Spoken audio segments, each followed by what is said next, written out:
Senhor presidente, senhores vereadores, muito bom falar depois do vereador Edi, porque já pega um gancho na fala dele.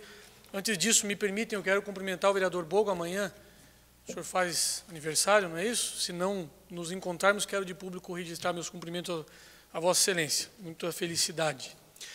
Mas o que me traz aqui é o assunto do vereador Edi. E como o vereador Edi me antecedeu, eu vou poder encurtar bastante a minha fala, porque ele já esclareceu algumas coisas e eu vou só começar falando disso. O prefeito não vetou o projeto. O prefeito teria duas opções, vetar ou não. Mas eu vou começar do começo, para as pessoas poderem nos entender. O assunto que me traz essa tribuna são as declarações livianas do presidente do Conselho da Cidade, o Concidade, o senhor Cássio Scherper, que coincidente é o secretário de Planejamento da Prefeitura Municipal. Depois de ter passado o relativo tempo da aprovação do projeto de lei 95/2015, o Concidade se reuniu para tratar, entre aspas, novamente desse assunto. Com entendimentos equivocados, alguns até sem sentido nenhum, e além de ataques e insinuações caluniosas, o presidente e secretário municipal parece não ter acompanhado os debates a respeito do projeto aqui na Câmara de Vereadores. E por isso tentou insuflar os conselheiros não somente contra este vereador, mas contra a Câmara de Vereadores. O secretário diz, em suas palavras, no jornal de hoje, que foi um desrespeito com o Conselho. Mesmo fazendo um trabalho voluntário, estamos aqui sendo usados, cumprindo tabela. A nossa decisão, tomada em conjunto por todos aqui, praticamente foi jogada no lixo, disse o secretário. Sobre essa declaração, é necessário esclarecer que não houve desrespeito algum ao Conselho. Não é porque o trabalho dos conselheiros é voluntário que a opinião dele vale mais ou menos. A decisão, entre aspas, do Concidade, que não é decisão, é opinião, não foi jogada no lixo. Foi debatida nesse plenário e na sala das comissões a exaustão, analisada por todos os vereadores de situação e de oposição e levada em consideração, sim. Não é porque não concordamos que ela foi desrespeitada. Adiante, o presidente e secretário municipal, demonstrando claramente que desconhece a legislação vigente e os trâmites legislativos, afirma, como já havia feito no parecer do Concidade, que, abre aspas, o projeto foi aprovado por unanimidade na Câmara, mesmo com parecer contrário do Concidade para a tramitação. Lamentavelmente, fica evidente que o presidente e secretário municipal desconhece os caminhos legislativos ou os mesmos o do Conselho. O Conselho emite parecer favorável ou contrário a respeito do mérito da matéria colocada para apreciação do Concidade. Jamais se o projeto deve ou não tramitar na Câmara. Isso, quem decide, são as comissões da Câmara e a presidência, jamais um organismo externo. Que se registre que o parecer do Concidade também diz rigorosamente isso, ou seja, abre aspas, portanto, o Concidade, através de suas atribuições que constam no artigo 3º da Lei Municipal 1680, vem por meio desse dar parecer contrário à tramitação do projeto.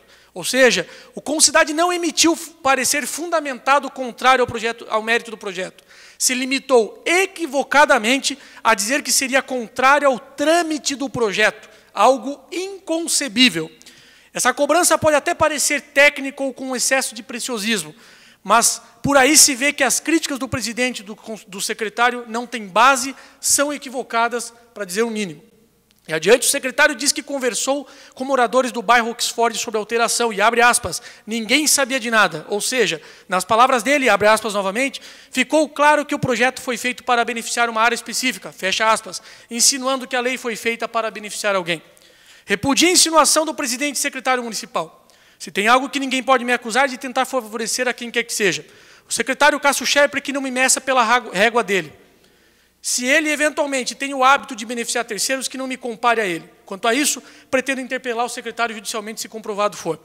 O bairro Oxford conta hoje com 3.350 moradores, 1.697 homens e 1.653 mulheres, segundo o panorama socioeconômico de São Bento do Sul 2014. Não espero que o secretário vá conversar com alguns moradores e espere algo melhor do que ele conseguiu. Talvez seja por isso que somos vereadores e não ele. E esse fato que trago aqui se repete. Notas de repúdio, reclamações e insinuações também foram realizadas quando o projeto de lei do vereador Edi, quanto ao número de vagas em estabelecimentos, que depois foi tudo esclarecido, comprovado que nada tinha de errado ou de equivocado no projeto. Foram apenas especulações maldosas e sem fundamento. Por fim, é necessário esclarecer ao secretário e presidente do Concidade que o parecer emitido pelo Concidade especificamente é vago, não é fundamentado e apenas se limita a dizer, mais uma vez, que é contrário à tramitação do projeto, jamais contra a alteração proposta ou contra o mérito.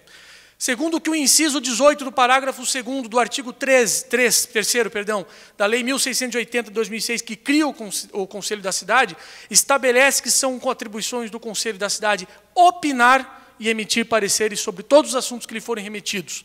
E, para completar, o inciso 4º do mesmo artigo 3º estabelece que compete ao Concidade propor a edição de normas municipais de direito urbanístico e da ocupação de solo e manifestar-se sobre proposta de criação e de alteração de legislação pertinente ao desenvolvimento urbano e rural.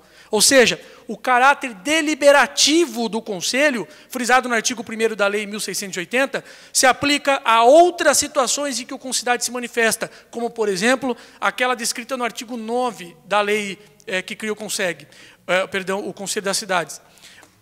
Ou seja, por exemplo, em construção de empreendimentos. Assim, levando esse exemplo para o processo judicial, para ficar mais didático, o Ministério Público, o senhor me permite um minuto para concluir, presidente? Eu lhe concedo para concluir. Obrigado. Levando em exemplo para processos judiciais, o Ministério Público apenas emite parecer acerca de determinados assuntos nos processos em que atua. E o juiz não é obrigado a acatar o parecer ou as opiniões do MP. Vai decidir conforme a lei determina. Evidentemente que não somos juízes, é apenas e tão somente uma analogia. Ademais, é necessário ressaltar, como bem frisou o vereador Fernando Malon, quando da segunda discussão e votação do projeto, para a construção de edifícios com mais de 6 pavimentos, é obrigatório o estudo de impacto de vizinhança, previsto no artigo 46º da Lei de Zoneamento, que exige, dentre outros requisitos, uma audiência pública. Isso faz com que a responsabilidade seja do empreendedor e não dos vereadores. Ainda, o artigo 13 da Lei de Zoneamento prevê que, quando a delimitação da zona é feita por logradouro público, os lotes cuja testada satisfizer a mínima exigida para a zona poderão ser classificados como pertencente à zona confrontante, cujos parâmetros poderão ser adotados com exceção do afastamento frontal, para o qual será mantido o parâmetro original. Isso significa que ZR3 poderá utilizar os parâmetros da ZR2, uma vez que são delimitadas por logradouro público, ou seja, a Rua Antônio Case Model. Por fim, o fato de o bairro Oxford já ser consolidado, onde não precisa de mais obras públicas para atender o empreendimento, posto de saúde, escolas, rede de energia elétrica, água, esgoto, transporte público, pavimentação, etc., fez com que os vereadores se sentissem muito mais à vontade para aprovar a mudança do zoneamento. Por fim, esclareço mais uma vez que meu objetivo foi ajudar a São Bento do Sul a acompanhar o seu progresso, apresentando um projeto de lei construtivo e baseado em fatos e necessidades locais e reais. O que não se pode admitir é que o presidente do Concidade e secretário municipal, o qual teria o dever de promover a revisão do plano diretor, não o faça no prazo, descumpra com a lei que determina a revisão e ainda se vitimize, ataque e ameace quem está de fato trabalhando. Por fim, senhor presidente, eu requero que essa manifestação seja transcrita ou anexada à ata dessa sessão, nos termos do parágrafo 4º do artigo 177 do Regimento Interno, pelo que desde já eu entrego esse discurso à mesa diretora. Obrigado. Se me permite uma breve finalização, eu acabei esquecendo. Isso aqui é importante. Me permite? Obrigado. Isso aqui saiu no blog do Espeto hoje, e eu acho muito pertinente.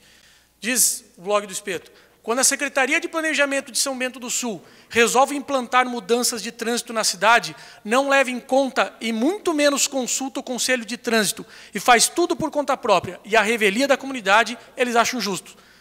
Mas quando o Poder Legislativo, que é um poder independente, promulga uma lei alterando o plano diretor, o secretário Cássio diz que foi desrespeitoso ao Conselho.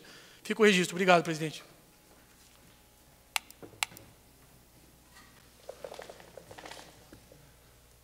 A mesa recebe a transcrição e anexará a ata de acordo com o regimento interno. E a mesa só poderá receber se ele for escrito.